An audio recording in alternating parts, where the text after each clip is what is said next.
is titled Mary Shelley. And do I even have to describe? I will.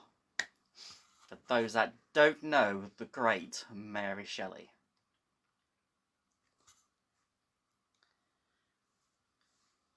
A 16-year-old Mary Shelley eloped with Percy. Well, it wasn't Mary Shelley at that time. They were going to get married. So Mary and Percy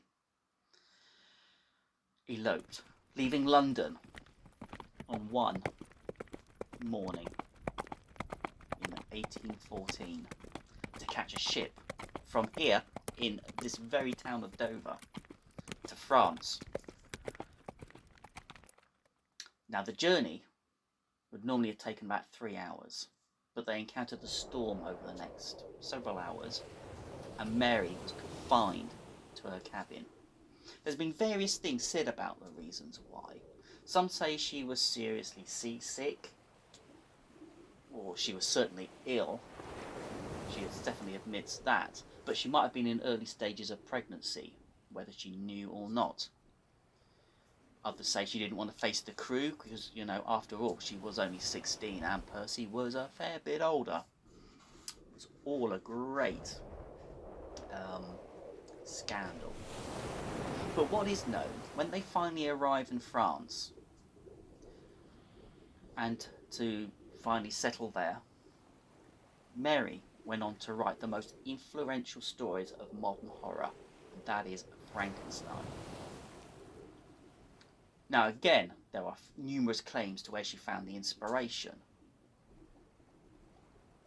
because a long-lost page from her journal has surfaced and brings this revelation written in her own hand.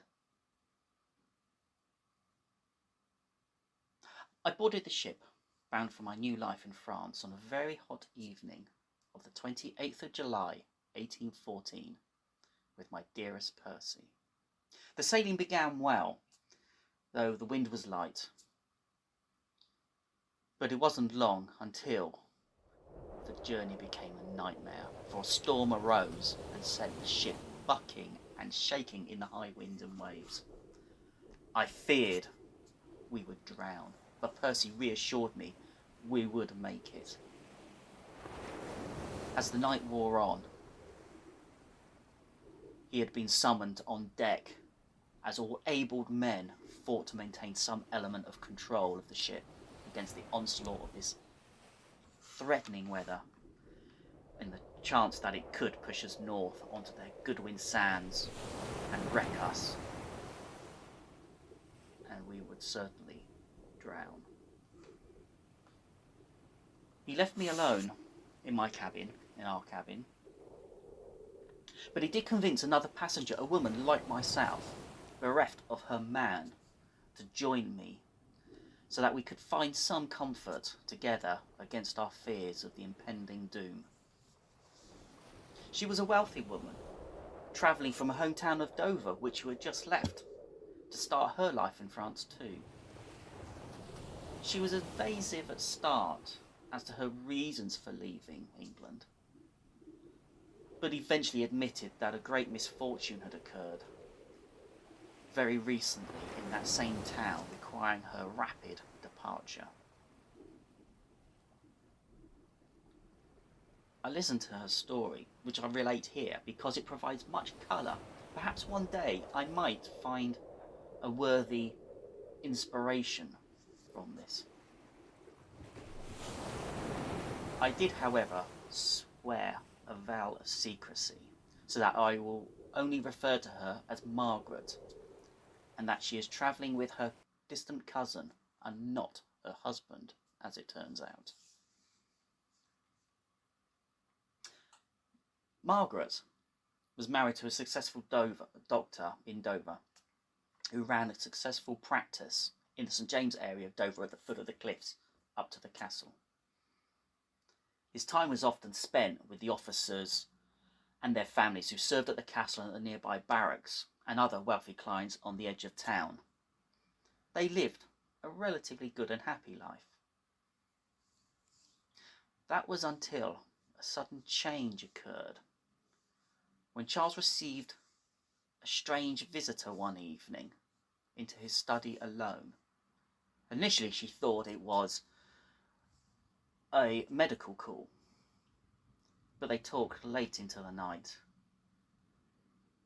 She couldn't make out the voices too clearly, although the visitor did sound slightly familiar, but she couldn't place it. Sometimes, though, she could hear raised voices, but again could not make out the conversation. Charles, however, wasn't the same after that meeting, and for some days he seemed very distracted. It was at this point where he forbade me to enter his lab in the basement, which I would sometimes do to assist him with some of his preparations and experiments, as an extra pair of hands he always welcomed. Of course, my curiosity got the better of me, and at one point, when he was out on a call, I did try to see what he was up to in the lab. The door, though, was locked, which had never been in all the time we were there. Some weeks of this behaviour. One morning, Charles hadn't joined me for breakfast, as was our custom for a very busy day ahead. I at first thought he has either been out early or had a late appointment last night and was still asleep. By noon, and with no sign of him, I ventured to his room to find he wasn't there. And by evening, I was beginning to worry about his absence. The door to his lab was still locked, though, so I knew he couldn't be in there. Even though I banged on the door a number of times and called, I could not sense any movement behind the door. Fearing the worst, I sent word to the local justice of the peace, who was a regular visitor to our house. Word was sent out that Charles may be missing, and searches began, but still no sign. The subject of his lab and his strange change of behaviour came up during our conversations with the justice, and because of the locked door, it was decided entry should be made by force, as it might provide a clue as to his sudden change of demeanour. Regrettably, I allowed the justice and a couple of soldiers from the garrison to force the door and explore. I, of course, remained in the front parlour for my own safety, apparently. I feared the worst at the ashen faces of those returning. The justice sat me down while the soldiers hurried out of the house. I was reassured, though, that while they found something, it wasn't the body of my husband. Actually, it was something far worse. Body parts. One of dismembered arms of the justice recognised due to a very distinctive tattoo of an escaped convict he had sentenced last year. To be honest, I felt sick, even though I kept my prim and dignified composure. I felt sick right to the core at this horror that lay beneath my feet.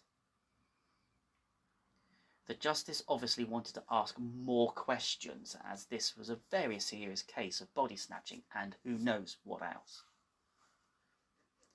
Although, of course, there was no implication that Charles was involved directly, but he has certainly had questions to answer. But at the shock,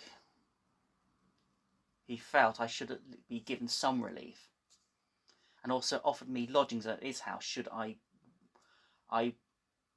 wish to be away from such horrors that lay in the basement.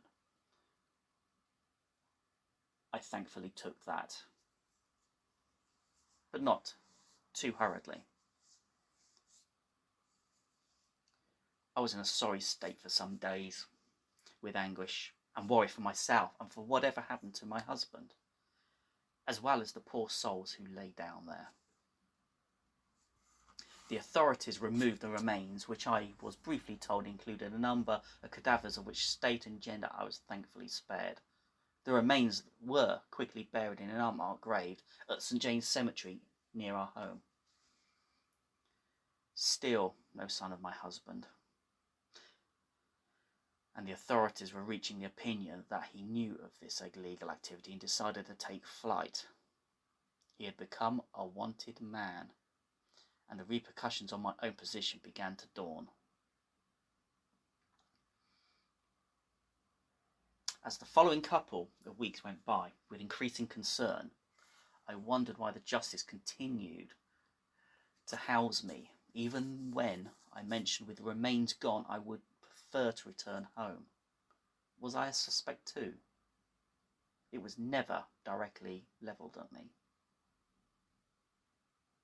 And another at any point could I get that feeling from the justice. It was in that time too that a number of disturbing events came to light. None, of course, would talk to me directly or communicated with me directly about these. I overheard conversations, perhaps for increasing my terror and my shaky nerves would have been too much had anyone directly told me. But servants talk, and I overhear conversations. The first was that the burial of those remains had been disturbed 4 days after the burial. The casket of one cadaver was utterly destroyed and gone. The others were torn open and partly exposed. Must have been horrendous for those to discover. Then 2 days later, a series of gruesome murders around the warehouse and narrow streets that surround the harbour in the Pier District on the other side of town. 2 sailors and 1 young woman who was selling knickknacks on the street.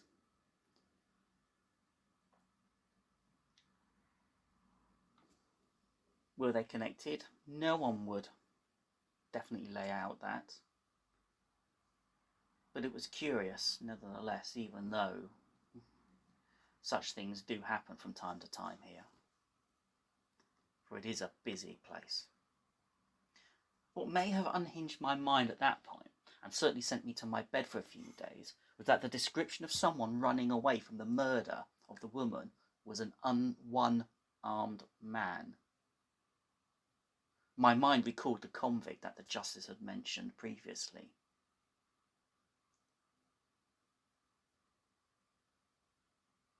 It was one night there, after these horrendous events, that I was disturbed by noises at my window.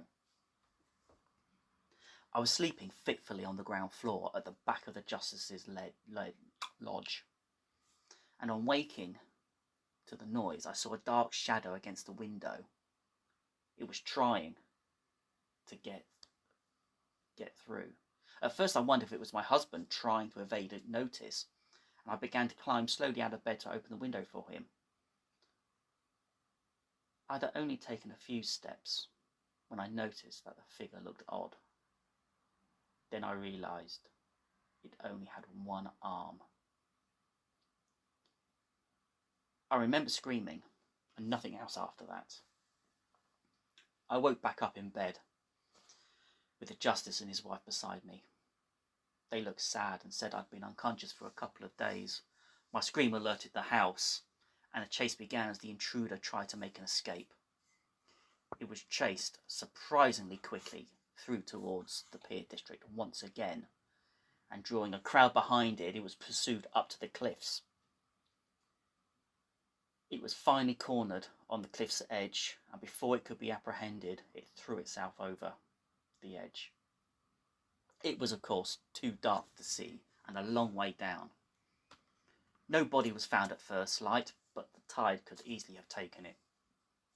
There is no way that anyone could have survived that fall. There were some other items of news I could see they were withholding, and I pressed them for it. Reluctantly. It was the worst. My husband's body was found in the Pier District. He had been beaten to death by the looks of it, and stashed in one of the warehouses.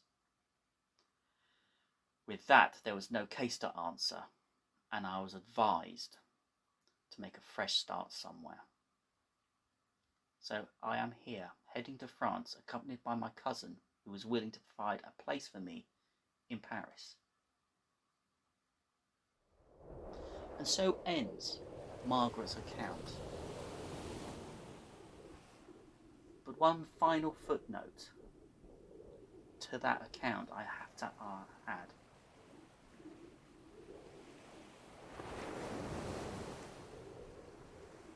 A shout goes up and the ship lurches.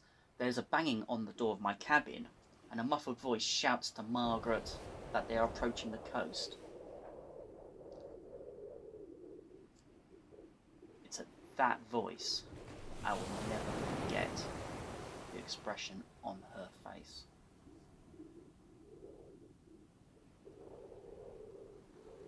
White, ashen face, she turns to me. That voice. It sounds like the man who met my husband at the start of this all. My cousin. Visibly trembling,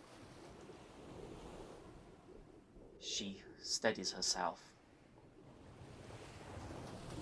The door is opened, thrown open, and the man of a wicked composure enters and takes her hand.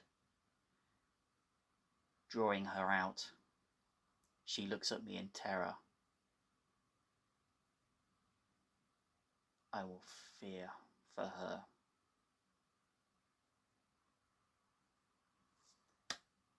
Thank you.